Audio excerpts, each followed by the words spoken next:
Bonjour tout le monde, j'espère que vous allez bien, on se retrouve pour une nouvelle vidéo. Aujourd'hui je vais faire un podcast avec évidemment pour thématique Noël.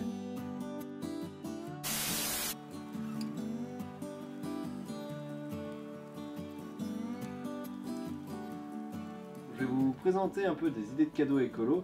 Pour cette vidéo je suis pas tout seul, j'ai fait appel à un de mes grands potes d'enfance, Hugo.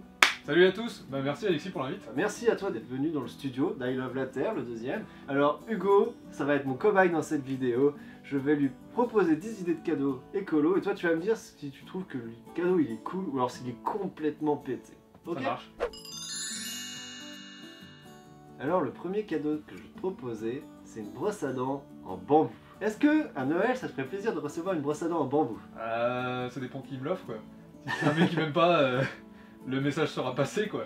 Non, en vrai, moi une brosse à dents, franchement je trouve ça pété quoi. Mais vraiment pété de chez pété quoi. Alors il faut savoir que tous les idées que j'ai, c'est des idées que j'ai trouvées sur des sites qui proposent vraiment des idées de cadeaux pour Noël. Hein. C'est-à-dire que je les invente pas. Ça veut dire t'as un mec qui s'est dit, genre avoir une brosse à dents, genre on vous offre une brosse à dents à Noël, le gars il va kiffer quoi. Ouais.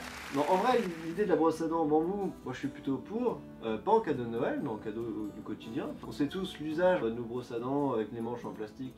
En vrai, on peut très bien faire une transition vers des manches en bambou, sans mauvais jeu de mots et sans arrière-pensée, évidemment. Mais en cadeau de Noël, je te l'accorde, c'est pas incroyable.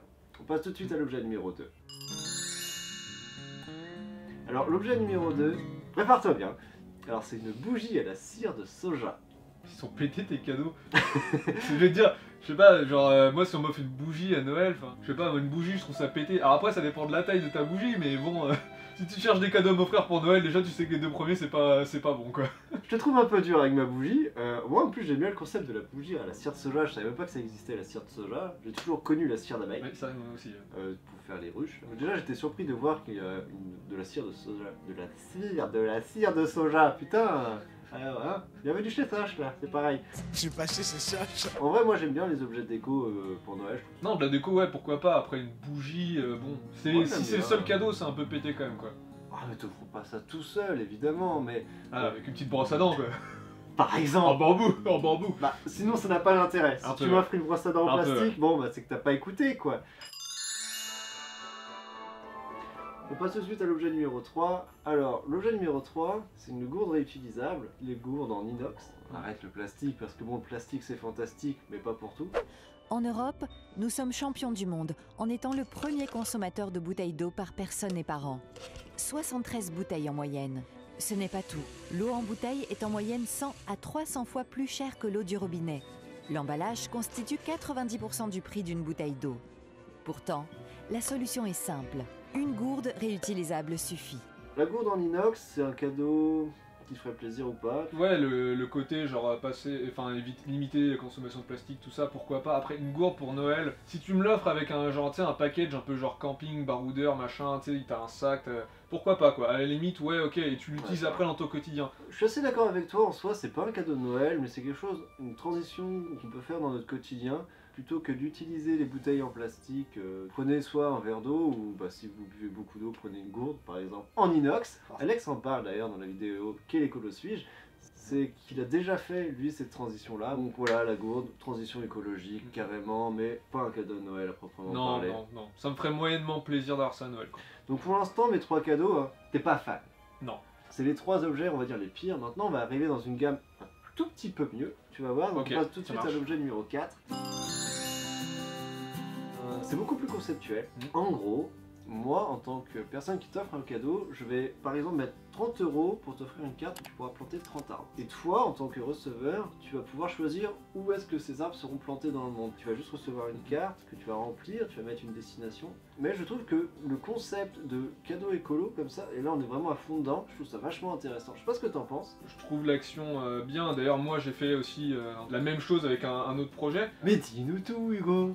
Je vais tout vous dire. Pour ceux qui ne le savent pas, en Écosse, il y a une forêt qui s'appelle la forêt de Blackwood. C'est une association qui a racheté des terres forestières après en Écosse, enfin qui a divisé la surface totale en différentes parcelles de 1 pied carré. Et en fait, ils vendent ça sur internet. Et l'avantage qu'il y a une ancienne loi du Commonwealth de la couronne anglaise qui dit que tous les possesseurs de terres en Écosse ont droit au titre de lord écossais, donc qui s'appelle un laird, le titre Lord ou le titre Lady, vous choisissez en fait.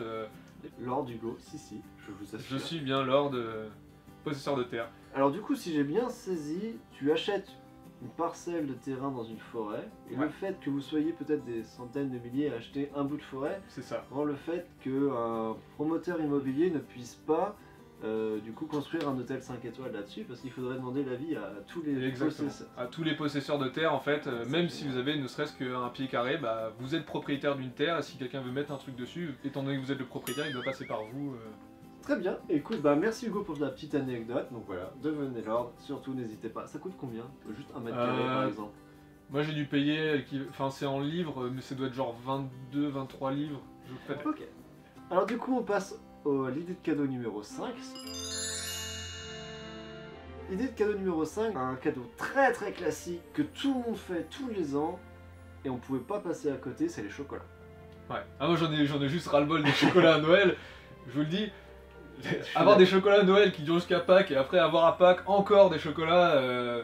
C'est vraiment le cadeau que t'offres quand t'as pas d'idée. Ouais. Et du coup comme il y a plein de gens qui n'ont pas d'idée, tu te retrouves avec 12 boîtes de chocolat à C'est Noël, bah tu vas en manger une. Ouais. Puis après le gros, t'en as encore 11 derrière à bouffer, tu fais que j'en peux plus quoi. Quitte à avoir des chocolats, autant que ce soit des bons chocolats, tu vois, genre un truc, même sans forcément le côté conscience, humaniste, écologiste qu'il peut y avoir derrière, mais juste, ouais, tu me prends un bon chocolat qui vient d'une zone géographique protégée avec un commerce équitable ou un truc. Quitte à offrir du chocolat issu d'un commerce bio et équitable. Par exemple, tous les ans, moi j'ai l'éternel Ferrero Rocher, c'est-à-dire cette boîte-là, enfin ce cadeau-là, chaque fois je fais pour un Noël zéro déchet, c'est pas fou. On a l'emballage plastique autour de la boîte plastique. Oui. Déjà, on est là, bon super, ça sert à quoi d'emballer une boîte plastique? Bon bref. On ouvre la boîte plastique et ensuite tous tes petits chocolats sont eux-mêmes dans un autre emballage, là, le petit emballage doré que tout le monde connaît. À un moment donné, il faut arrêter. Moi, je veux bien qu'on m'offre du chocolat, mais prenez, enfin, foutez tous vos chocolats dans un sac en soie, tac, vous me donnez ça, je suis très content, le chocolat a le même goût. Ils ont construit aussi tout le marketing autour de ça, et c'est vrai qu'aujourd'hui, même par rapport à l'image de marque, c'est compliqué pour eux de revenir... Quoique, aujourd'hui, c'est vrai qu'avec le virage de conscience écologique qui commence à être de plus en plus important, ça pourrait peut-être être intéressant pour eux de faire même ne serait-ce qu'une gamme, où tu sais, ils font un peu la gamme genre zéro déchet, ou la gamme avec... Ce serait bien. Parce qu'ils ont la puissance financière pour pouvoir mettre, on va dire, une gamme en plus. En tant qu'écolo, ce qui pourrait être pas mal, c'est d'imaginer un peu un Noël zéro déchet, c'est-à-dire que tu offres des cadeaux, mais en ayant le moins de déchets possible, que ce soit tous les papiers cadeaux d'emballage, ensuite tous les fils plastiques qui recouvrent les cadeaux, hein, quels qu'ils soient, il y en a plein, même sur les boîtes de jouets, il y a toujours du plastique et toujours du plastique partout. Et à un moment donné, il faut arrêter de le produire ce plastique-là. Donc, on compte sur vous pour que l'année prochaine, vous ayez un Noël zéro déchet. On passe tout de suite donc à l'objet numéro 6. Alors, cette idée-là, c'est un livre de recettes vegan. Alors, Ouais. je suis pas sûr que ça te plaise des masses. Alors, j'ai été en coloc avec Hugo, hein. C'est Ouais. pour ça que je dis ça. Il comprend sa douleur. Si vous voyez, aujourd'hui, moi j'ai 25 ans, je cuisine encore comme un étudiant, c'est-à-dire que c'est des pâtes, du riz et de la semoule. Donc pour moi, un livre de recettes vegan, ben, sans le côté juste vegan, juste un livre de recettes, à la limite, ça pourrait m'aider, mais vu que je fais pas du tout la cuisine. Bon, je sais que toi, c'est pas un cadeau qui te parle. Moi, je veux bien faire l'effort une fois dans la semaine, manger vegan. Je dis pas que je vais être 100% vegan, que c'est un petit cadeau qui mange pas de pain, c'est pas un cadeau incroyable non plus. Bref, idée de cadeau numéro 7. Alors l'idée de cadeau numéro 7, c'est pareil, c'est un peu comme les chocolats, c'est on va dire un incontournable de Noël, c'est les fringues. Ok. On a tous tous les ans, un pull, une écharpe, un bonnet, des gants, des chaussures, on a tous toujours des fringues. On peut le faire en mode bio, au moins éco-responsable. Bio, je sais pas, mais avec du coton bio, du lin, des machins. Les fringues, c'est quelque chose de classique qui plaît tous les ans, c'est un beau cadeau, moi j'aime bien avoir des En fringues. tout cas, à titre personnel, mes parents m'offrent souvent des fringues quand ils veulent me faire une petite surprise, parce que généralement ils me demandent aussi ce que je veux, parce que moi ils sont sûrs de taper juste. Tu vois ce que tu dis, je te coupe juste 2 secondes, c'est super intéressant. À Noël, ce qui est bien, juste d'être éco-responsable, c'est-à-dire que tu vas offrir quelque chose qui va plaire à la personne et qui va. Enfin, la personne va s'en servir. Au moins, les fringues, c'est un cadeau viable dans le sens où on t'offre un pull, tu vas mettre ton pull. Ah. On t'offre un pantalon, tu vas le mettre, sauf s'il est trop grand ou trop petit, mais s'il est trop petit, tu peux toujours le changer, il y a toujours. Du coup, c'est vrai que c'est toujours la bonne idée. Et en plus, si du coup vous avez une conscience écologique et que vous voulez rentrer un peu plus dedans, s'il peut cette année être dans un truc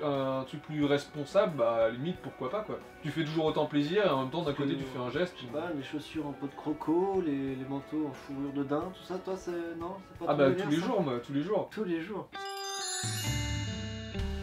Idée de cadeau numéro Vite.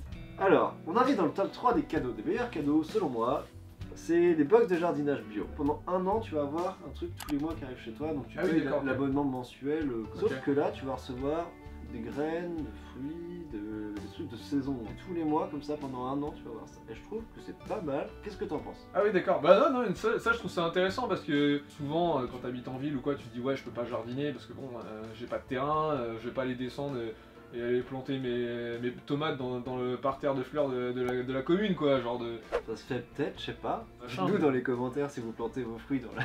Non mais tu les vois, parterres de la non mais commune. tu vois un truc à la con, mais tu vois genre des plantes aromatiques, ça a pas besoin d'énormément de place pour pousser, quoi. Tu peux mettre ça sur une jardinière sur ton balcon. Moi, j'ai des amis qui faisaient ça, ils prenaient des jardinières pour géranium ou des trucs comme ça, ils mettaient ça sur leur balcon et puis ils faisaient pousser des plantes aromatiques en fonction des saisons. Donc ça m'a l'air vraiment un truc sympa, quoi. Ce que j'aime beaucoup avec cette idée-là, c'est qu'en fait, pendant toute l'année, tu vas avoir un cadeau tous les mois. Alors que c'est un cadeau qui vient de Noël, mais au moins tous les mois, tu vas penser à la personne qui t'a offert ça. Et du coup, tous les mois, tu vas avoir des produits de saison. Et je trouve que c'est un cadeau qui est très bien. C'est un cadeau qui est pas excessivement cher, qui est vachement accessible. On passe directement à l'avant-dernier cadeau de Noël. C'est pour moi ce que j'appelle les moyens de transport écolo, c'est-à-dire vélo, trottinette, skate, roller. Je mets tout ça à peu près dans la même idée, c'est que c'est pour un déplacement écologique. Non, c'est un bon truc parce que c'est vrai que bah, déjà un vélo, c'est vrai que ça coûte quand même un peu d'argent. Généralement, même si tu prends l'entrée de gamme, c'est pas non plus quelque chose que tu peux t'offrir tous les jours. C'est vrai, c'est vrai.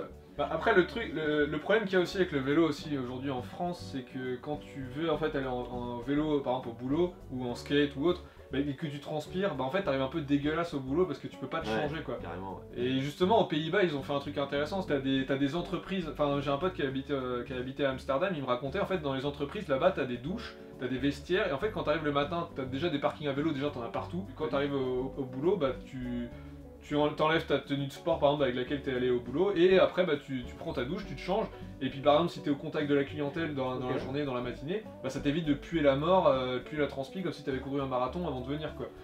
C'est vrai qu'en France, il n'y a pas trop ça, justement, quand tu utilises un moyen on va dire, de transport comme ça. C'est vrai que des fois, bah, si tu tapes des côtes et tout, bah, tu transpires, c'est normal. Ouais. J'ai été quelques fois en vélo au collège, il y avait 20-25 minutes, ça va. Oui. Puis à cet âge-là, j'étais sportif, j'étais motivé, À cet âge-là, j'étais ça a déterminé. beaucoup changé depuis. Aujourd'hui, non, mais aujourd'hui, je vais plus au collège, surtout, donc ça, c'est une grande différence. C'est compliqué d'arriver tout transpirant. Et encore, là, on parle des jours où il fait plus ou moins beau et qu'il n'y a pas de pluie ou des trucs où tu t'es pas obligé de te changer entièrement. Donc voilà, donc n'hésitez pas, c'est des cadeaux qui font toujours plaisir. Ils sont peut-être un peu plus onéreux que certains, mais c'est quand même des bons cadeaux à Noël. En vrai, ça se fait bien. Ah, On arrive maintenant au dernier cadeau. Le dernier. Le top of the top, tu vois.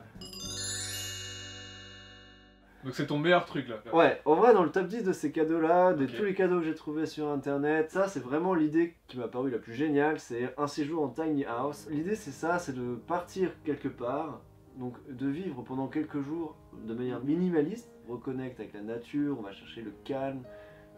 Surtout... dans des maisons un peu comme ça là. Ouais, regarde juste celle-là. C'est pas une maison, c'est une tiny house, du coup c'est une petite maison. Ouais, ok, ouais. Oui. À l'intérieur ça a l'air sympa, putain. Non, c'est pauvre. Puis en plus, je trouve que il y a une ambiance vachement romantique pour un couple de partir un peu au milieu d'un bois, voilà, avec les petites bougies à la cire de soja qui sont inévitables, incontournables. Ah bah si vous allez en tiny house, n'oubliez jamais votre brosse à dents en bambou, votre bougie en cire de soja. Ah sinon vous êtes pas un vrai écolo, quoi, c'est tout. Ah bah voilà. Non mais après c'est vrai que ça reste vraiment une bonne idée, je pense. Non, c'est pas juste une bonne idée, c'est trop bien de pouvoir partir n'importe où. Tu te dire que tu te coupes du monde dans lequel tu vis d'habitude, avec ton petit confort, tu quittes les bruits des voitures, les klaxons. C'est vraiment un truc qui te coupe de tout pour un retour à l'état de nature, et je pense que c'est un vrai moment que tu peux kiffer. Après je pense même en dehors de la vision que t'as toi un peu plus écologique, tout ça, je pense même juste le simple fait de partir avec tes potes ou avec ta copine, ton copain, c'est toujours un moment agréable. Enfin on se dit, c'est les moments où tu te fais des super souvenirs. C'est comme offrir un voyage en soi. C'est ça, exactement. Sauf que plutôt que de partir dans des pays étrangers parce que ça coûte beaucoup trop cher, ce cadeau-là, un séjour en tiny house, c'est accessible, je vous mets les prix. Et en vrai, c'est un beau cadeau aussi, vraiment. Voilà. l'idée un peu, c'était de faire un peu le tour de différentes idées de cadeaux écolos. Il y en a qui sont bien, il y en a qui sont un peu moins bien. Oui, oui, oui. Tout reste Oui, écolo oui. d'une certaine manière. Ouais. Mais c'est aussi pour dire que il y a une nouvelle vision d'approcher maintenant les fêtes de fin d'année avec une vision écolo. On n'est pas obligé de rester dans quelque chose de classique, de ce qu'on fait tous les ans. Ouais. Voilà, on peut tendre vers des Noëls zéro déchet, avec des cadeaux, on va dire, bio ou éco-responsables. Ça m'a fait plaisir de t'avoir ici, Hugo, avec moi pour me merci. servir de cobaye. Bah, merci de m'avoir invité, c'était cool. Merci Je à sais toi pas s'il y de en aura t'être d'autres. prêté au jeu. Bah, sûrement, ça dépendra. Vous nous direz dans les commentaires si vous voulez revoir Hugo ou pas. Compte sur vous. Et j'espère en tout cas que cette vidéo vous a plu. Si c'est le cas, n'hésitez pas à lâcher un petit pouce en l'air, à vous abonner à la chaîne aussi. Surtout, passez des excellentes fêtes de Noël. Kiffez, j'espère que vous aurez des super cadeaux, que vous passerez un super moment avec votre famille. En tout cas, nous, on vous dit joyeux Noël. Ciao! Ciao.